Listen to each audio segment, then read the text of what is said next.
तो आधार देखने और नहीं देखने के आधार पर पदार्थ तीन प्रकार के। सबसे पहला कौन? पारदर्शी। दूसरा कौन? अपारदर्शी। तीसरा पारभासी पदार्थ। पारदर्शी पदार्थ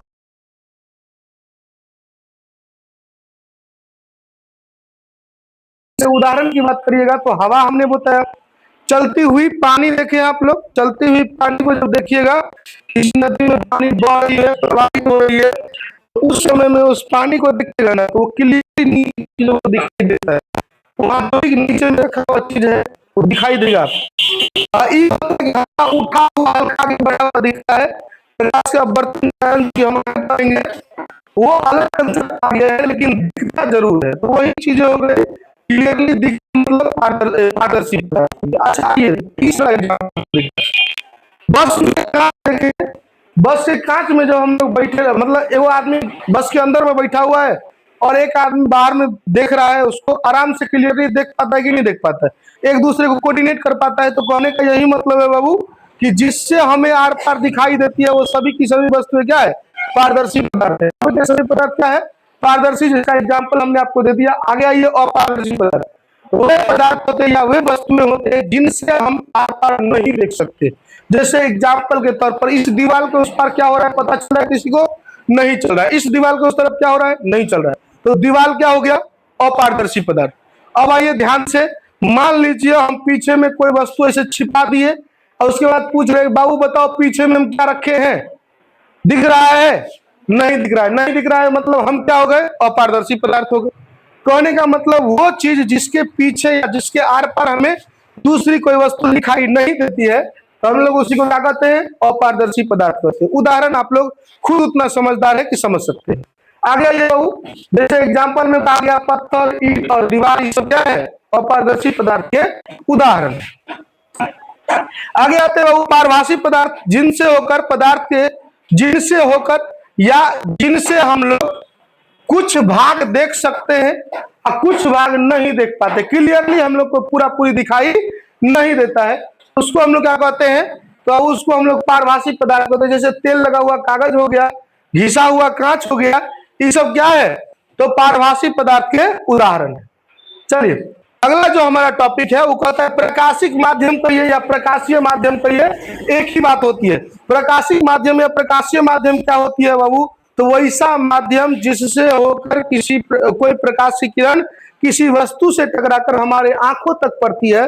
अर्थात ये समझिए कि जिस माध्यम में प्रकाश की किरणें के द्वारा किसी वस्तु को हमें आसानी से इजीली दिखाया जाता है या प्रकाशित करके हमें बताया जाता है या प्रकाशमान कर दिया जाता है या दृश्यमान कर दिया जाता है, तो समझिए वही क्या गया? प्रकाश के माध्यम। फिर से समझिए, वही माध्यम होता है जिस माध्यम में प्रकाश की उपस्थिति में कोई वस्तु हमें आसानी से क्लियरली दिखाई देती है, वही प्रकाशीय माध्यम कहलाता है। एक बार हम इसको पढ़ लेते हैं, स्लाइड में क्या बताती है? वह माध्यम जिनसे प्रकाश की किरणें किसी वस्तु से निकलकर हमारे आंखों तक पहुंचती है, प्रकाशीय माध्यम कहलाती है, जो कि हमने आपको यही बताया है। प्रकाशीय माध्यम दो प्रकार के होते हैं, सतह के आधार पर। किसके आधार पर? सॉरी, गुण एवं बनावट के आधार पर। किसके आधार पर? गुण एवं बनावट के आधार पर। तो प्रकाशीय माध्यम दो प्रकार के, सबसे पहला समांगी, दूसरा विषमांगी। जिसका गुण एवं बनावट हर तरीके से समान हो, हर जगह समान हो, तो समझ जाइए वो क्या है? समांगी माध्यम है। आज जिसके स्थान बदलने से या मान लीजिए किसी भी चीज के परिवर्तन से जिससे गुण और बनावट अलग अलग हो जाते हो, उसको हम लोग क्या कहेंगे? तो उसको हम लोग कहेंगे क्या चीज? विषमांगी माध्यम। कौन से माध्यम? प्रकाशीय माध्यम। किसका मोबाइल बज रहा है? प्रकाशीय माध्यम का एग्जाम्पल है साफ हवा, साफ पानी, समान कांच का टुकड़ा। ठीक है। अपारभासी माध्यम का धुआं एवं मिश्रित हवा, गंदा पानी, कोहरा, ये सब देखते हैं ना, कहीं कहीं हमें आसानी से दिख जाता है कोहरे में भी, लेकिन कहीं कहीं इतना हो जाता है कि दिखाई न देता है। तो ये समझिए गुण एवं बनावट के आधार पर, स्थान बदलने पर या किसी भी चीज परिवर्तन से गुण एवं बनावट में किसी प्रकार का परिवर्तन हो जाता है, तो समझ जाइए उसी को हम लोग क्या कहेंगे? विषमांगी माध्यम कहेंगे। क्या कहेंगे बाबू? विषमांगी माध्यम। तो दो प्रकार के माध्यम होते हैं, एक समांगी, दूसरा विषमांगी। तो समांगी का भी उदाहरण समझ गए और विषमांगी का भी समझ गए।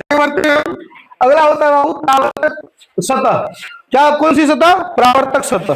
तो जिस सतह से टकराकर प्रकाश की किरणें अपने माध्यम में लौट जाती है, अर्थात जिधर है उधर रह जाती है, उसी को हम लोग परावर्तक सतह। जैसे उदाहरण के तौर पर देखिए, मान लीजिए ये धरती है, धरती पर लाइट टकराई, इसलिए हवा में आ गई, टकराई, हवा से उठी, हवा में चली आई, नहीं तो जिसके कारण ही हम लोग क्या करते हैं, देखते हैं वस्तुओं को। तो प्रकाश का परावर्तन बहुत बड़ी घटना है बाबू।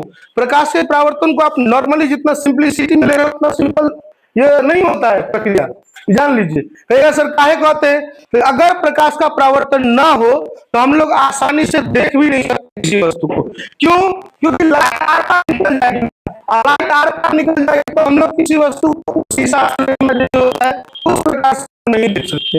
हम लोग समझते हैं इसको कि प्रकाश का परावर्तक सतह क्या होता है। परावर्तक सतह ये होता है कि लाइट आई, यहाँ से टकराई, इसी में आ गई, टकरा के जिस माध्यम से गई, मतलब जिस माध्यम से चली उसी माध्यम में आ गई। अर्थात हवा में हमको दिखाई दे रहा था, हवा में चली तो हवा में देख रहे हैं, बात खत्म। ठीक है कि नहीं है?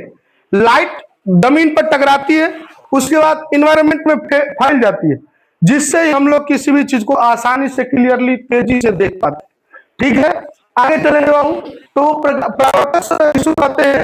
तो जिस सतह से टकराकर प्रकाश की किरणें अपने ही माध्यम में लौटती है उसी सतह को हम लोग क्या कहते हैं? परावर्तक सतह कहते हैं। कौन सी सतह कहते हैं? परावर्तक सतह। आसान है, तो नहीं है। चलिए आगे चलिए, छाया होती है। क्या होता है? छाया। छाया किसको कहते हैं? तो छाया जब प्रकाश की किरणें किसी अपारदर्शी वस्तु पर पड़ती है तो क्षेत्र बनता है, जिसको हम लोग छाया कहते हैं। जैसे एग्जाम्पल के तौर पर अभी साइड में जो बैठी हुई है या कभी लड़का बैठा हुआ दीवार पर कुछ दिख रहा हो, बचपन में हम लोग उसको भूत मानते थे, नहीं मानते थे। बच्चा को, छोट बच्चा भूत, बच्चा उसके बाद जिंदगी में अगर जब तक वो समझेगा नहीं उस बात को तब तक वो बच्चा उससे डरता होता ही नहीं होता है। बचपन बच्चा भूत के नाम पे बोल रहा है। आज रियलिटी में हमने कहीं नहीं होती है, हो भी सकती है, नहीं भी हो सकती, लेकिन बच्चों को जो चीज दिखा कर डराया जाता है वो नहीं होता है। बच्चों को डराया जाता है कि भूत, काला वाला भूत है, तो बच्चे के मन में जो है स्वभाव में बैठ जाता है कि भूत मतलब काला और छाया, भूत है, नहीं होता ही नहीं होता है। लेकिन नमर होते हैं तो पता चलता है कि भूत को उजला रंग का कपड़ा ढका जाता है, मरे हुए आदमी को उजला रंग कपड़ा से ढक किया जाता है। तो इसीलिए कारी दिखाए तो यो भूत और उज्जर दिख जाए तो यो नहीं, तो कारी और उज्जर दोनों भूत न रहे। लाल कलर के भूत देखे हैं?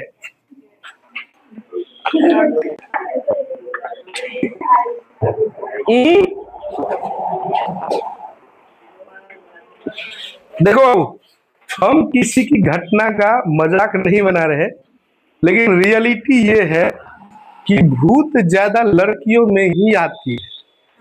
अब काहे लड़की में आती है हम इस बारे में ज्यादा नहीं जानते।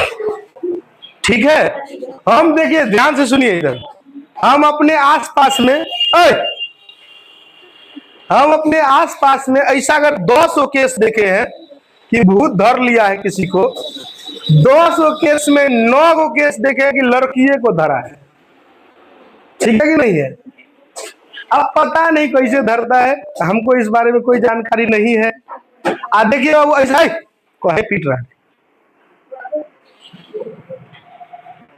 इस बारे में अगर बात करिएगा, जिसको भूत लगभग करता है ना, तो भूत हटने के बाद पता न रहता है कि हम क्या कर रहे हैं। नहीं, भूत को पहचानने का तरीका है मिर्चाई एकदम कदी कर देने हैं, मिर्चाई को जला दीजिए घर में, नहीं अपने उन्हें भूत बाहर निकल जाएगा। अरे कहता है, आप पता नहीं हल्दी कुछ तो कहता है रे, हमारा कंसेप्ट डाउटे है तो कान में क्लियर कर ले, अरे हम जान जाएंगे। और कान में फूक फूक के क्लियर कर रहा है। लड़की में ये गुण कैया खत्म होगा पता नहीं। मतलब हम बोल रहे हैं, जब ही हम बोलना शुरू करेंगे फट कान में शुरू हो जाए। ऐसा गुण पता नहीं कब खत्म होगा। मिसिया के देखो एकदम लग रहा है दांत खा रहा है अगर बोलते नहीं। इधर ध्यान दे बाबू। हाँ, हो गया, हंस लिया, चले चलिए। तो छाया समझ में आ गया। छाया किसको कहते हैं बाबू? जब प्रकाश की किरण के पथ में कोई अपारदर्शी पदार्थ होता है और प्रकाश की किरण उस अपारदर्शी पदार्थ को पार नहीं कर पाता है, जिसके वजह से पीछे में एक अंधेरा सा क्षेत्र बन जाता है, जिसी क्षेत्र को हम लोग क्या कहते हैं? छाया। समझिए बाबू, कंसेप्ट को समझ जाइए। याद करना बड़ी चीज नहीं है, समझना बड़ी चीज है। अगर आप आज समझ गए ना, तो फिर समझिए कि जिंदगी में कभी नहीं भूलेंगे ये बात। लेकिन आज नहीं समझे, कल रटना पड़ेगा। और रटिएगा तो जब तक आप उसको रिवाइज करिएगा तब तक आपको याद रहेगा। और जब ये रिवीजन खत्म तो बात खत्म। हम लोग के साथ पढ़े हुए बहुत सारे ऐसे दोस्त हैं जो पढ़ना छोड़ दिए हैं। अब उनसे जाके छोटा मोटा सवाल करके पूछ लीजिए, नहीं बता पाएगा। ऐसा नहीं कि जिंदगी में सफल नहीं है बाबू, जिंदगी में उस मुकाम पर भी बहुत सारा आदमी पहुंचा है जिस मुकाम को पहुंचना चाहता था वो लोग। लेकिन इसका ये मतलब नहीं है कि उसको सब कुछ अइबे करता है। आप लोग जब पढ़ रहे हैं ना, वो भी अपने समय में पढ़ा हुआ था, लेकिन आज उसको नहीं याद होगा। काहे नहीं याद होगा जानते हैं? Cause of revision. नहीं रिवीजन किया जिस वजह से याद नहीं। तो कंसेप्ट को समझ जाइएगा ना, तो याद रहता है। ठीक है कि नहीं है? हम लोग का ब्रेन नामक जो सॉफ्टवेयर होता है ना, बहुत तगड़ा होता है बाबू। इतना तगड़ा, इसमें स्टोरेज का कोई समस्या नहीं। समझे कि नहीं समझे? आई में पता नहीं 32 GB है कि 512 GB है कि 1024 GB है। एक टीबी कितना है नहीं है पता ही नहीं चल रहा। डालते जाओ चले जाता है। कभी ब्रेन आपसे कहा है कि है भाई अब ना लेंगे हम, अब खत्म है, अब हम ओवरलोड हो गए? कभी कहा है? अब वो जिसका कह दिया, जिसका कह दिया जानते हो क्या हो गया? उसको क्या कहते हैं? गांव भर में घूमते रहता है। क्या कहते हैं? बाबू पागल आदमी जान लीजिए, पागल आदमी के पास बहुत दिमाग होता है। हमारा गांव में पागल है, समझे? इतने चीज बोलता है, जवाब में होती चीज हम लोग नहीं बोल सकते। चूरू दे दियो, भात को बहुत बढ़िया था। हम लोग उससे गए हुए थे पूछने के लिए। एक बार हम लोग के स्कूल में कंट्रोवर्सी हुआ था कि बताइए बाबू, टीचर है, टीचर का नाम नहीं लेंगे, टीचर ए है और टीचर बी है। क्या है? टीचर ए और दूसरा टीचर है बी। ठीक है? ए है इंग्लिश में पढ़ाता है, बी है हिंदी शॉर्ट पढ़ाता है। ठीक है? उस टीचर का पहला लेटर एस से शुरू होता है और इसका पहला लेटर ए से शुरू होता है। ठीक है? टीचर का नाम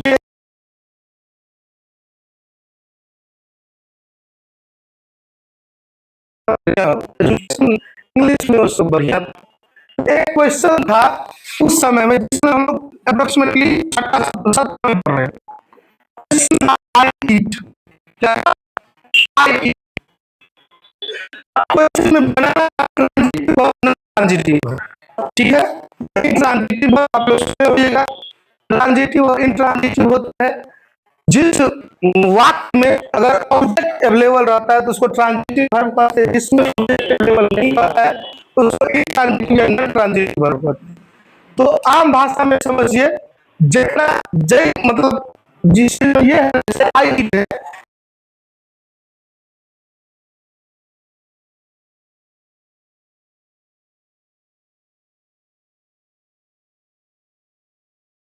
समझे कि नहीं समझे? हाँ, रूल है, ठीक है? रूल कि क्या और किस प्रश्न उठाइए। अगर जवाब मिल जाता है तो ट्रांजिटिव, अगर जवाब नहीं मिलता है तो नॉन ट्रांजिटिव। तो आई ईट मतलब होता है मैं खाता हूं। क्या खाता हूं? किसको खाता हूं? तो कई वाक्य में नहीं है। ठीक है? लेकिन हमारे जो एस नाम के टीचर थे, वो टीचर बोलते थे नहीं, इमेजिनेशन क्या कर सकते।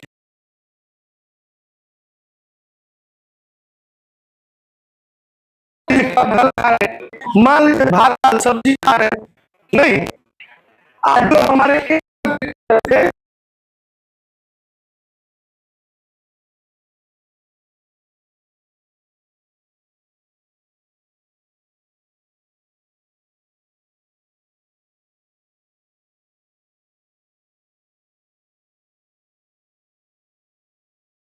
हमारे गाँव में वही थे जो कि हमने आपको बताया।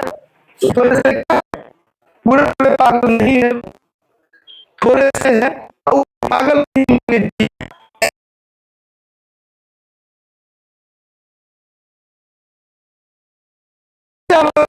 उनको कहे हुए थे कि आप जो हमको कहिए हम लोग को 10 रुपया 5 रुपया हम लोग देंगे, हम लोग को डाउट क्लियर करवा दीजिए। तो इंग्लिश से पढ़ा पागल हो गया इंग्लिश से, तो उसको जानकारी का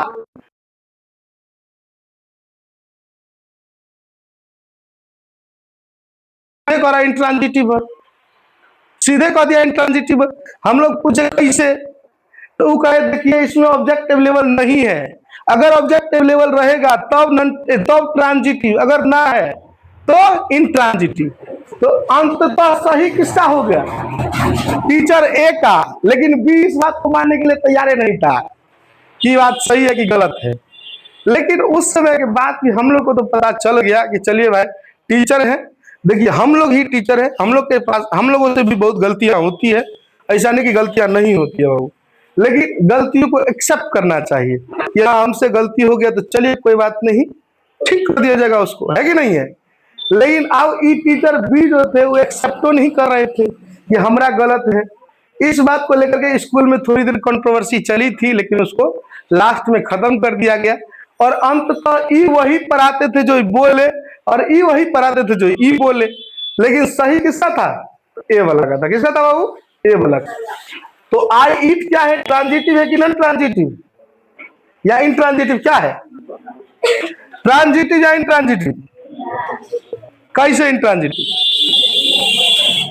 क्योंकि क्या और किसको से इसमें जवाब नहीं मिल रहा। और वही हम ये पूछ दे आई ईट ए मैंगो, हम क्या पूछ दे, आई ईट ए मैंगो, मतलब मैं आम खाता हूं, ठीक है, मैं आम खाता हूं, मैं क्या खाता हूं, आम खाता। किसको खाता हूं, जवाब इसमें है कि नहीं है, तो ये हो गया ट्रांजिटिव। इसमें जवाब है नहीं, तो ये क्या हो गया, इंट्रांजिटिव। खैर दोनों ही हमारे शिक्षक पूजनीय हैं हमारे लिए, क्योंकि उन्हीं के रहमो करम पे या उन्हीं की देन पर आज हम आप लोगों को ये बातें बता रहे हैं और सिखा रहे हैं, ठीक है। तो इस बात को ज्यादा कोई भी आदमी सीरियस नहीं लीजिएगा। इस चीज के द्वारा हम आपको एक जानकारी देना चाह रहे थे ट्रांजिटिव और इंट्रांजिटिव का। तो it's just a joke of part, इसको हंसी मजाक में लीजिएगा, सीरियसनेस में नहीं लेना है, ठीक है। आगे चलो, आगे बढ़े हम, सीरियस नहीं लेना है। आगे ये हमारा आगे जो टॉपिक है, हम आगे के टॉपिक पे बढ़ते हैं, ठीक। चलिए, तो हमने आपको क्या समझा अभी, छाया समझाया, क्या समझा बाबू, छाया। अब देखिए बाबू, छाया के बाद हमारा क्या होता है, प्रकाश का परावर्तन। प्रकाश का परावर्तन किसको कहते हैं बाबू, तो प्रकाश का परावर्तन, प्रकाश की किरणें किसी परावर्तक सतह से टकराकर, प्रकाश की किरण को किसी परावर्तक सतह से टकराकर अपने ही माध्यम में लौटने की क्रिया को हम लोग क्या कहते हैं, प्रकाश का परावर्तन। अच्छा, वो अपने ही माध्यम समझता है, हम अभी तुरंत तुरंत को माध्यम समझाए, ये ध्यान से इस सब चीज को समझिए। जिस समय में हम लोग पढ़ रहे थे ना, हम लोग के साथ में क्या क्या समस्याएं होती थी, हम लोग छोटी छोटी बातों को नहीं जान पाते थे, टीचर उस बात को क्लियर भी नहीं करते थे, क्लैरिफाई भी नहीं करते थे। अच्छा कहिएगा सर टीचर अगर नहीं बताते थे तो आप लोग क्यों नहीं पूछते थे, आप लोग तो क्वेश्चन उठा सकते थे ना। तो अब हम लोग क्वेश्चन नहीं उठा पाते थे, क्यों, क्योंकि उसके पीछे कारण था कि हम लोग टीचर से डरते थे। क्या करते थे, डरते थे। उस समय में टीचर का डर बच्चों को था, आज टीचर का डर बच्चों को नहीं है, बच्चों का डर टीचर का है, टीचर को है। ध्यान देगी इस बात का, मारेंगे नामे कटा लेगा ले। अब क्या करे, अपना नुकसान क्यों करवाना, ऐसे बढ़िया चल भाई जैसा चाहिए वैसा ही कर, ठीक है। ये चीजें पहले हुआ करती थी होम ट्यूशन में, किसमें होता था, होम ट्यूशन। होम ट्यूशन में अगर कोई शिक्षक जाते थे पढ़ाने के लिए तो टीचर को विद्यार्थी के अकॉर्डिंग चलना पड़ता था। स्कूल कोचिंग की बात करिएगा तो स्कूल कोचिंग में ये चीजें नहीं होती थी जो कि आज हो रही है। आज अगर किसी बच्चों को 4 छड़ी 5 छड़ी मार दिया जाए तो बच्चा तुरंत गार्जियन को जाके सीधे कहना शुरू कर देता है फलना कोचिंग पढ़ाइए ना होता, फलना स्कूल में पढ़ाइए नहीं होता। तो खैर हम लोग के साथ तो चलिए जो चल रहा है वो चल रहा है, नहीं, यही कारण है कि आज ज्यादातर शिक्षक कोचिंग के लिए ज्यादा मगजमारी नहीं करते। अब मजबूरी ये है कि बहुत सारे ऐसे वेल एजुकेटेड पर्सन जो है बेरोजगार है। अब वो जाके मजदूरी तो कर नहीं सकता है, लेबर तो बन नहीं सकता है। हाँ, ऐसा तो मान लीजिए हमारे गांव में, हमारे समाज में सबसे बड़ी दिक्कत क्या जानते हैं? अगर कोई अनपढ़ आदमी जाके अगर कहीं भी कुछ कंप्यूटर वाला चीज सीख लिया और सीख करके वो बढ़िया से कंप्यूटर का दुकान खोल लिया या कंप्यूटर वाला नॉलेज से पैसा कमा रहा है, तो आदमी उसको कहेगा, सीधे सीधे उसका एग्जाम्पल बना देता है। क्या एग्जाम्पल सेट कर देता है जानते हैं? अरे तोरा से बढ़िया तू नहीं पढ़ के बावजूद इतने पैसा कमा रहा है, पढ़ लिखल वाला काम कर रहा है, तू पढ़ लिख के पैसा करो। दूसरे नंबर का एग्जाम्पल सेट हो जाता है। वेल एजुकेटेड पर्सन गांव में किसी छोटे काम को करना शुरू कर देगा तो आदमी एग्जाम्पल बना देता है, एग्जाम्पल सेट कर देता है कि जब यह करेगा जब यह करेगी तो परलों का दिल नहीं पढ़ता नहीं। अब कौन उनको समझाए कि बाबू देखिए अभी स्ट्रगल बहुत ज्यादा है, आने वाले समय में और स्ट्रगल होगा।